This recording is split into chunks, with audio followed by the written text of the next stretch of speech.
स्वराज मराठीमध्ये आपलं स्वागत आहे। सर्वसामान्यांचा आवाज, निर्भीड, बेधडक, स्वराज मराठी।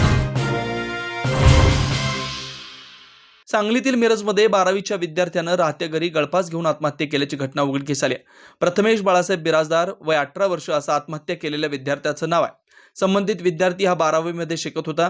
आज दिनांक 11 फेब्रुवारीपासून 12वीची परीक्षा सुरू झाली आहे, पण याआधीच परीक्षा सुरू होण्याआधीच प्रथमेश बिराजदार यानं सोमवारी रात्री 8 वाजता राहत्या घरी गळफास घेऊन आत्महत्या केली। लेकाच्या जाण्यानं कुटुंबावर दुःखाचा डोंगर कोसळलाय।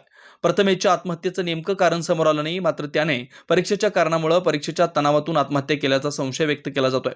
प्रथमेश बिराजदार हा हुशार विद्यार्थी होता, अशी माहिती परिसरातील लोकांकडून समजते। मात्र हुशार विद्यार्थी असूनही परीक्षा सुरू होण्यापूर्वीच त्यानं आत्महत्या केल्यानं मिरजेमध्ये खळबळ उडाली आहे। या घटनेनं परिसरातील नागरिकांमधून मात्र हळहळ व्यक्त होते। सोमवारी रात्री काय घडलं? प्रथमेश सोमवार रात्री खासगी अकॅडमीमधून मंगळवारचा उद्याचा पेपर कसा सोडवायचा याचं लेक्चर घेऊन आला होता। त्यानंतर सोमवारी संध्याकाळी त्याच्या बहिणीसोबत गप्पा गोष्टी करून तो पुन्हा अभ्यास करण्यासाठी दुसऱ्या खोलीत गेला होता। त्यानंतर रात्री 9च्या सुमारास जेवण करण्यासाठी त्याची बहीण त्याला बोलावण्यासाठी त्याच्या खोलीकडे आली। त्यावेळी प्रथमेश गळफास घेतलेल्या अवस्थेत दिसला।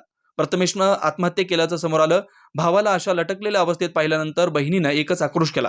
त्याला तात्काळ रुग्णालयात नेण्यात आलं, मात्र तोपर्यंत त्याचा मृत्यू झाला होता।